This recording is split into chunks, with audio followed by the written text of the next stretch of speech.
কি ব্যাপার রানা, এই ছেলেটাকে এইভাবে গাছের সাথে বাঁধে রাখছো কে?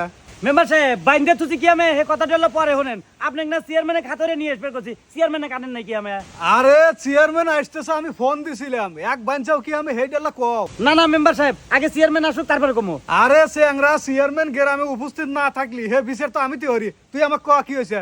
কি আর কমো মেম্বার সাহেব, আপনি জানেনই তো যে আমি বিদেশ থাকি। শালা এই ফাঁকে আমার বইয়ের হাতে পরে কি হরে আজকে এসে ধরা পড়ে গেছে। কি শালা পর কি হয়েছে?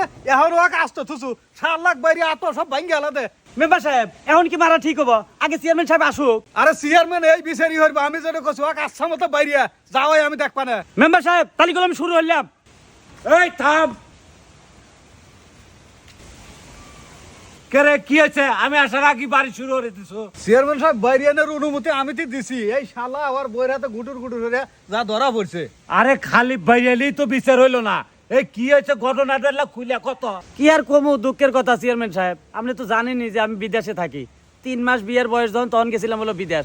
যায়া ইনকাম যে টাকা পয়সা করছিলাম সব টাকা পয়সা বইয়ের কাছে পাঠাই, না খায়া কষ্ট রে যত টাকাই পাঠাছি সব টাকা আমার বউ এই যে এরা তো অনৈতিক সম্পর্ক হইয়া সব টাকা খাওয়াইছে। এই টাকা দিয়ে বাড়িঘর হচ্ছে, জমি জমা কিনছে।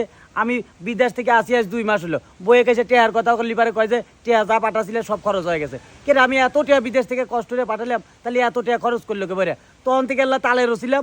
আজকে হঠাৎ করে এ আমার বইয়ের ঘরে এসে ঢুকছে, তখন আমি ধরে হালাছি এই যে বাইন্দা তুছি। এখন কি করবেন এর একটা ভালো আমাকে বিচার দেওয়া অনেক চেয়ারম্যান সাহেব। চেয়ারম্যান সাহেব এখন বুঝছেন তো এই শালা কি আমি বাইরে বের করছি। আরে থামো তো মেম্বার সাহেব, আমাকে কথা কবের দাও। এই চাংরা, তোমার বাপ মা বেঁচে নাই? চেয়ারম্যান সাহেব এটা কোনো কথা কইলেন? আপনি তো জানেনই যে হেরা পাইছে আছে, এখন হেরা কামে কাজে ওরেই খায়। ও তোর কথা বুঝছে। এই উচ্চলক বান্ত। কি ব্যাপার চেয়ারম্যান সাহেব?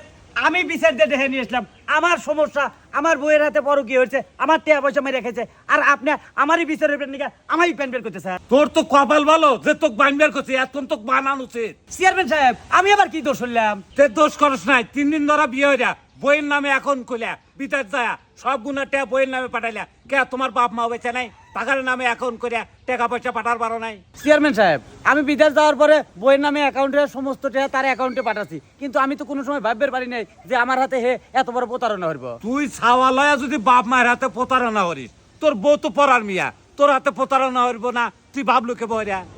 আর তোর হাতে তো এবার ওয়ারই কথা।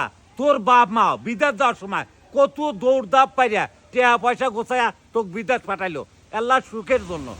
আর হেই তুই বিদেশ যায়া বাপ মায়ের টাকা পয়সা তো দেওয়া দূরে থাক, তুই বাপ মায়ের খোঁজ খবরই নিল না।